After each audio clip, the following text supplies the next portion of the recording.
Good morning students. Welcome to a new video.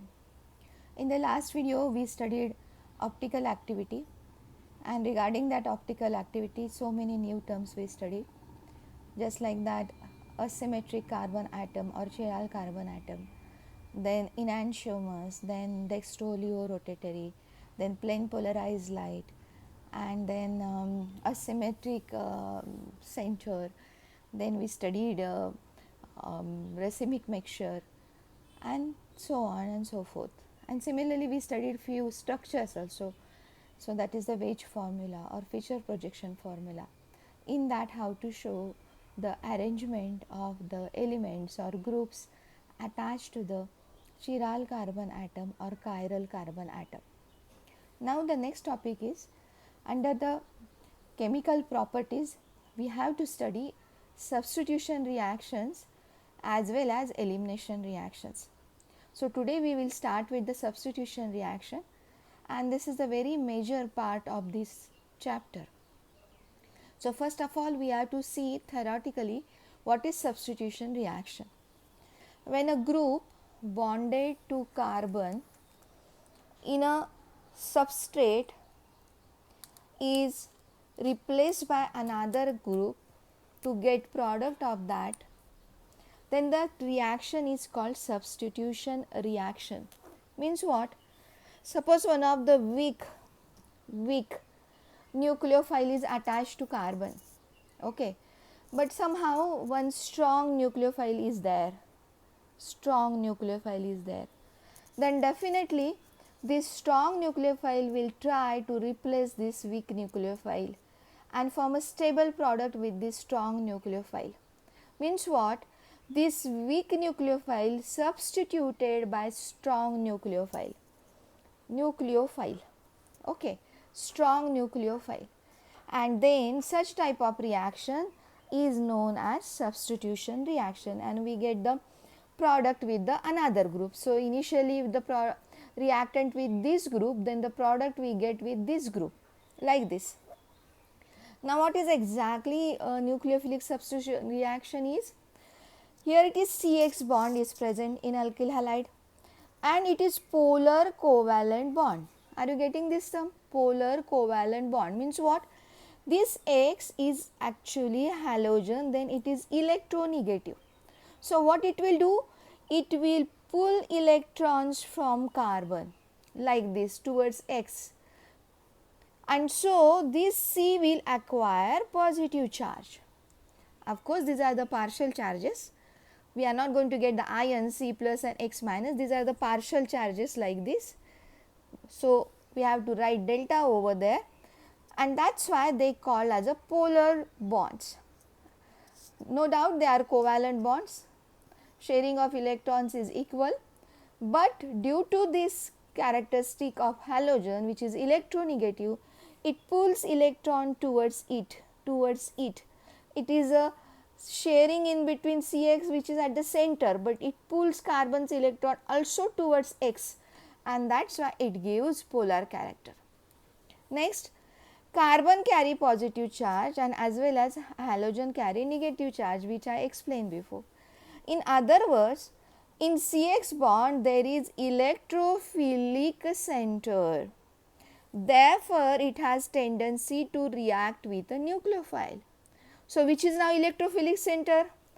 Where the electron deficiency is there, that is the electrophilic center.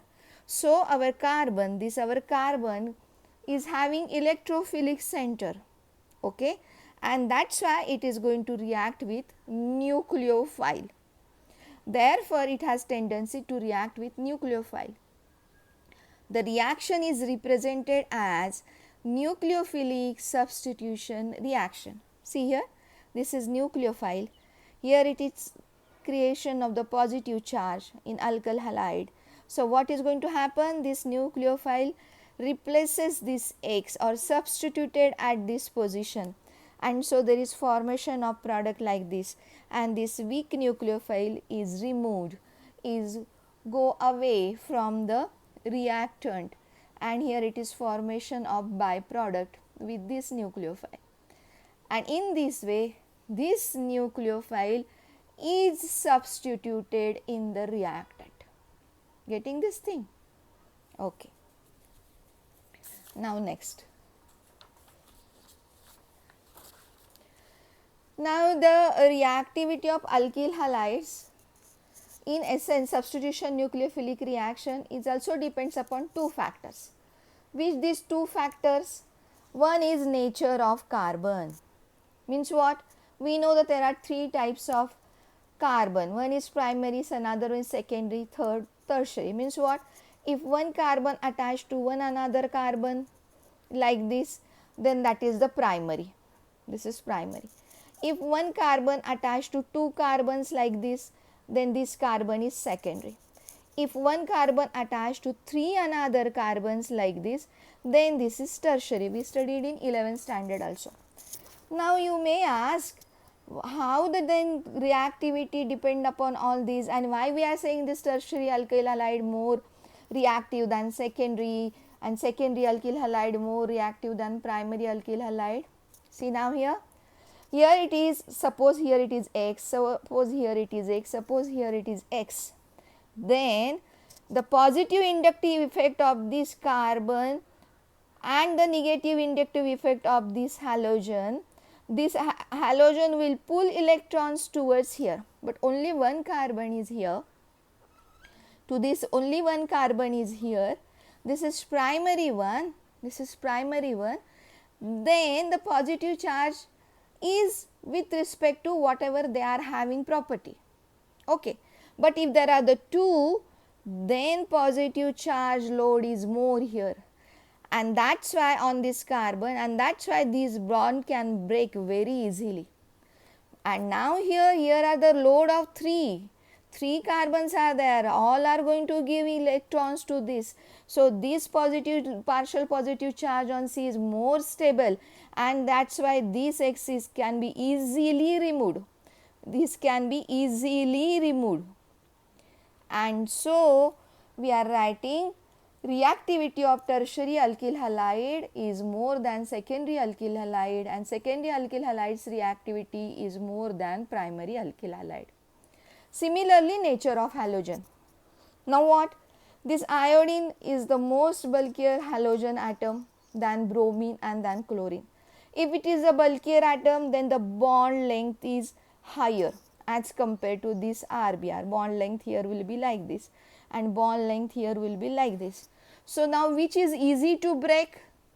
The bond length which is more can easily break down, because there is a force of these elements is low, because the distance is more, so you can break that stick very easily. If the stick is longer, then you can break stick very easily.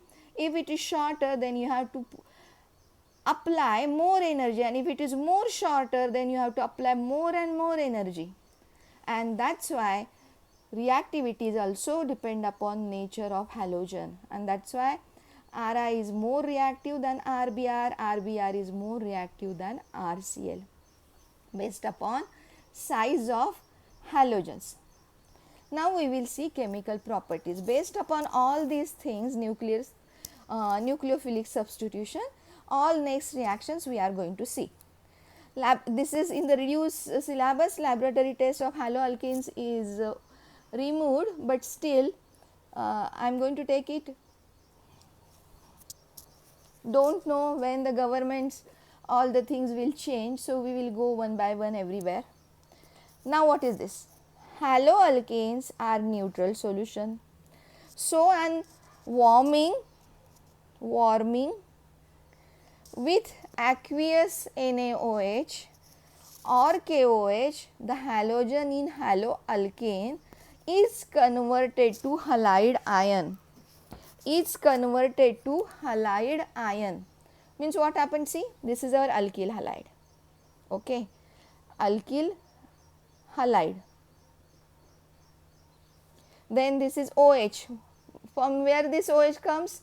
This OH comes from KOH or NaOH, that is the aqueous basis.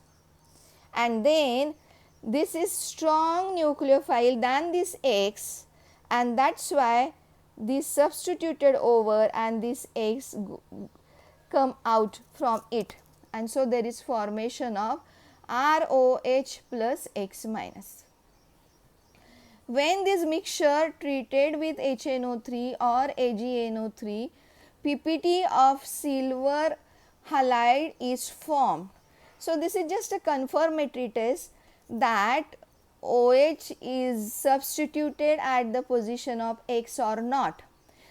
Means when X is separated and if it is treated with the silver, aqueous silver, then it will convert into PPT. So we will get in the test tube, the upper portion is the liquid of alcohol, liquid of this alcohol, and at the bottom there is PPT. At the bottom there is PPT, means what? Reaction takes place by nucleophilic substitution reaction. X is substituted by OH, formation of alcohol. Then for the confirmatory text we added AgNO3 and then we get PPT of AgX. Okay, this is the confirmatory test. Nucleophilic substitution reaction of alkyl halides. Okay, now here just like a question sort of form I am asking, what is the action of following reagents on ethyl bromide? So which reagents? Aqueous NaOH or aqueous KOH? What is given? Given is ethyl bromide. So when ethyl bromide is boiled, all of you know this, when we are using term boiled, then there should be mentioned delta or specific temperature. Okay, this is very important. If you are not going to write this triangle on the arrow, or if you are not mentioning the temperature on the arrow, you are going to lose half mark. With aqueous NaOH or aqueous KOH, alcohol is formed. The same reaction like this. Only now we are going to use specific alkyl halide, that is ethyl bromide. In general we know this reaction. Okay. Now see, this is our ethyl bromide treated with aqueous NaOH or KOH. Delta, boiling reaction, heat is provided. What happened? This Br is the weak nucleophile, from this OH is the strong nucleophile. So this strong nucleophile substitutes at the Br position and Br comes out. So there is formation of C2H5OH. What is that? Ethyl bromide now converted into ethyl alcohol. And byproduct is, if you use NaOH, then byproduct is NaBr. If you use reagent aqueous KOH, then your byproduct is potassium bromide. Is that easy? Next reaction is with sodium alkoxide. Sodium alkoxide. See, this OR, this is alkyl group with oxygen. So this is known as alkoxide. And to that Na is attached. So this is sodium alkoxide. R may be CH3, C2H5 or whatever. That doesn't make difference. Sodium alkoxide. Okay, now what is the reaction? When alkyl halide, this is again the substitution reaction. When alkyl halide is boiled with sodium alkoxide, ether form. Ether. This ether we know in 11th standard. What is that ether? When this oxygen is sandwiched in between two alkyl groups, then such type of compound is known as ether. This is also called organic oxide. This is also called organic oxide. O is in between two alkyl groups. They may be same, they may be different, or they may be aromatic, but the situation is like this, arrangement is like this. Oxygen is in between 2R. Oxygen is in between 2R. Okay. So now see here what is going to happen. This Rx reacting with Na, or all when we are taking R, then you have to understand this is general reaction. You can take so many examples by replacing this R by any alkyl group. NOR boiled, ROR. So what happened over here? See, this XNA removed from this, and now this R is attached to OR. So ROR and NaX is here. NaX is here. Now take general reaction C2H5Cl plus NaOC2H5. So again this NaCl is going to remove as a salt. So here NaCl. What is remaining? Remaining is one ethyl group. Remaining is ethyl oxide, and they connect to each other. This ethyl and this ethyl oxide connect to each other and they form C2HO5 OC2H5. Okay, and such type of compound is ether. Now there are two ethyl groups, so the name of the compound is diethyl ether. Is that clear? Ethyl chloride reacting with sodium ethoxide gives you diethyl ether. Next, silver carboxylate. Now what is this silver carboxylate? See, we know carboxylic acid, RC double bond OOH. Okay, this is our carboxylic acid. Just like in inorganic chemistry, when H is replaced by another from the NaOH and HCl, if they are going to react, then there is formation of NaCl and H2O. Means at the position of H, if there is a Na, then that is the salt. Similarly here, this is our acid, and in acid when this H is replaced by Ag, when this H is replaced by Ag,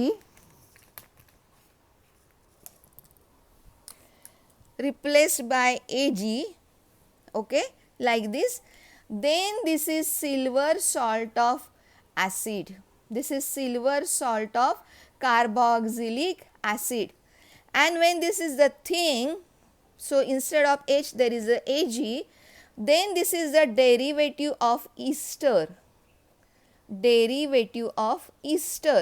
Because ester's formula is RC double bond OR, same or different, so OR dash, and at this R position now there is Ag. So this is RCOAg. So what we call, when alkyl halide is treated with silver carboxylate ester. Are you getting this point? Ester is like this. So this is also nothing but the ester, but only this is the salt, silver salt of the ester. Silver salt of the ester. So silver carboxylate ester, or this is the silver salt of carboxylic acid. So there is formation of ester, and when there is ester we have to end by ATE. That's why the name of this compound is silver carboxylate ester. This is the silver carboxylate.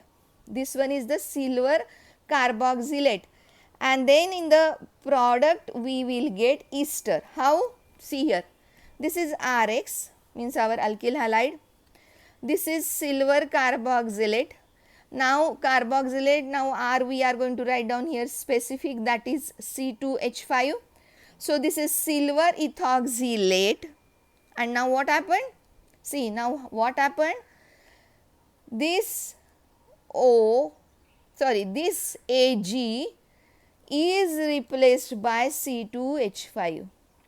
This Ag replaced by C2H5 means here that C2H5 will come and this Ag will remove from this, and so there is formation of C2H5. Okay, this C2H5 here, C double bond O, and this C2H5 is from this alkyl halide. Getting this point? This C2H5 is from this alkyl halide. That's why I am circling it with red. This red, this red. This C2H5 is not this C2H5. This C2H5 is from alkyl halide which attached to O. And now what is remaining? Remaining is Ag and Cl. So they form AgCl, that is silver chloride salt. AgCl. So the product is now, see, This is the formation of ester. Okay, formation of ester. RC double bond O,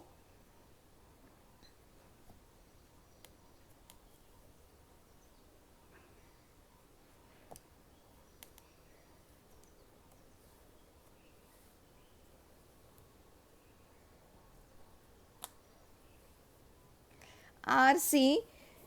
See now, this is formation of R C double bond O O R. Luckily R are same, that is C2H5 C2H5. It may be difference also. If we use here methyl chloride, then this R will be methyl group.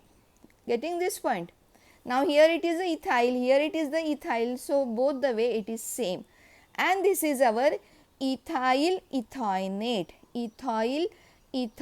this is ester, So ending with ATE, Next, alcoholic ammonia. Next substitution reaction with alcoholic ammonia. Ammonia is NH3. When alkyl halide is boiled with alcoholic NH3 in sealed tube, halide is substituted with NH2 group and ethyl amine is formed. Means this substitution reaction, from alkyl halide we can prepare ethyl amine.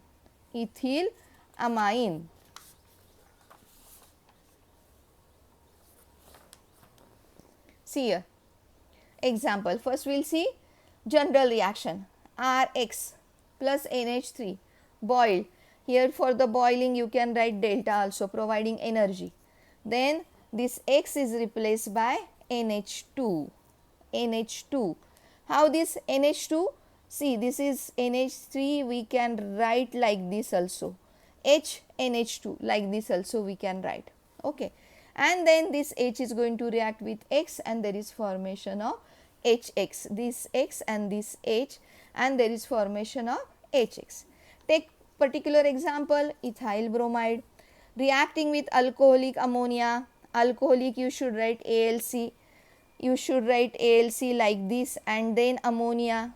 Okay, this is very important. Undergo boiling process. Br is replaced by NH2. Just I had shown you this NH3 we can show like this. Okay, we can show it like this. Actually NH3 is like this. You know the structure.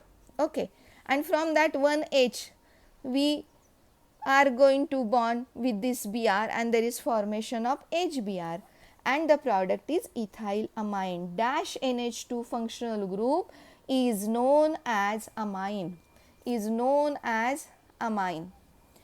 Next one is alcoholic potassium cyanide. So what is that? Potassium K, cyanide CN. Alcoholic means it is in presence of alcohol. When alkyl halide is boiled with alcoholic KCN, then alkyl cyanide is formed.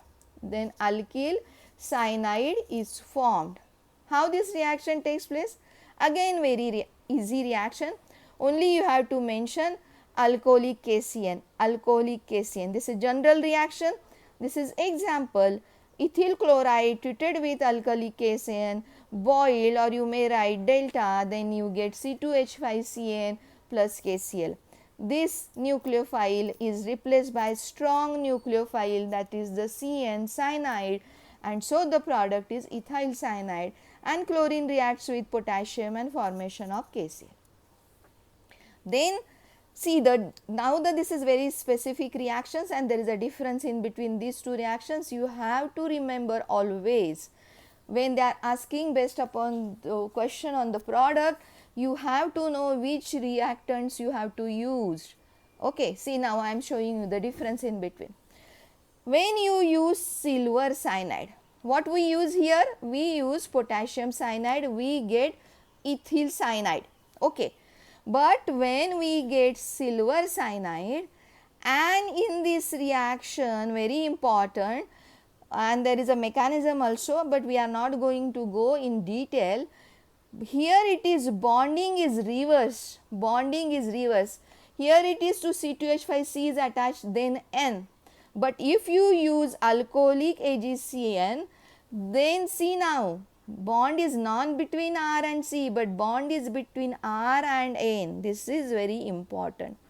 So when you are using alcoholic AgCN boiled with alkyl halide, you get isocyanide. You get isocyanide. This is very, very, very important.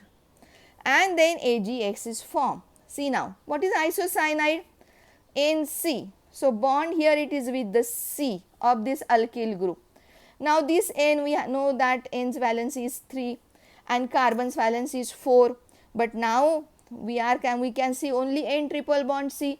So we have to balance this. So what happened? This lone pair of electrons gives to this C and it acquires positive charge, means only 3 bonds. Here it is this 4 and this 3 and this plus 1 they have to manage. And now this with this C, these 3 bonds and these 2 electrons, means around the C now there are the 4 bonds, means its valency is satisfied due to this negative charge. 2 electrons are there, means it can form a bond. It can form a bond like this, and that's why isocyanide is like this. So you have to remember, when you use alcoholic AgCN, a complete reverse of Cn. This Cn is like this, it is completely inverted in this way. N comes here and C comes here, and that is in detail how they look like. They look like this. Try to understand this thing. This is based upon satisfying valencies. N is having lone pair of electron, and that given, that's why there is a formation of bond. Now C must have a 4 bonds, and that's why these electrons acquire by this C. So these 3 bonds, and here it is a negative charge. So around the C, its valency is satisfied. Then next one is potassium nitrate. This is our potassium, this is our nitrate. Okay. Now here we have to write this separately to show nucleophile. To show nucleophile. This K is with the positive charge, so this is electrophile. Now this NO2, the structure is like this. N, here it is double bond O, here it is single bond O, but this O acquires negative charge. This O acquires negative charge. So what is happened over here? This now NO2 with negative charge. NO2 with negative charge. So this is nucleophile. This is strong nucleophile, while X is weak nucleophile. So this weak nucleophile substituted by strong nucleophile, and we get product RNO2, nitroalkane or alkyl nitro group. This is our alkyl, and byproduct is KX. Byproduct is KX. Next. That is the general reaction. Now this is the particular example, C2H5Cl treated with KNO2. So it gives you C2H5NO2 plus KCl. What is this? This is ethyl chloride. What is this? This is potassium nitrate. What is this? This is ethyl nitrate. And final product is the potassium chloride. Now the silver nitrate. Reaction with silver nitrate. Silver nitrate is AgNO3. When alkyl halide treated with AgNO3, nitroalkane is formed. So that is RXC. Just like a previous example, I am writing separately AgON double bond O like this. So what is going to happen? This X is replaced by ONO, that is the NO2 group. So the now structure is like this. To R, this N positive will go, so this O will acquire minus charge, and here it is the double bond. This double bond is here, and so this Ag are going to form a bond in between these two, and there is from AgX, and they are settled down at the bottom of the test tube. So this is the formation of RNO2. To understand how the charges are balanced, N is with positive, O is with minus, that means on the total product there is no charge, but what is exactly there, that's why this thing has shown. Try to understand. Okay, so here it is formation of RNO2. Now take particular example, that is C2H5Cl plus AgNO2. This gives you C2H5NO2 plus AgCl. So ethyl chloride, silver nitrate gives you nitroethane. Here also we have to provide heat. Here also we have to provide heat, and then we get nitroethane and silver chloride. So all these are the chemical properties of halogen derivatives or alkyl halides to give different products starting with alkyl halide by substitution reactions. Okay, all these reactions whatever we studied in this video are all substitution reactions. Chemical properties means starting with the reactant which is given to us, that is the halogen derivative of alkane or the alkyl halide, and we get different products. Now we have to go in detail for mechanism of SN reaction, because in our syllabus there are two mechanisms are given, S1 that is substitution nucleophilic unimolecular and substitution nucleophilic biomolecular, and both are carrying lot of weightage. That's why in the next video I am going to teach you mechanisms. Thank you students.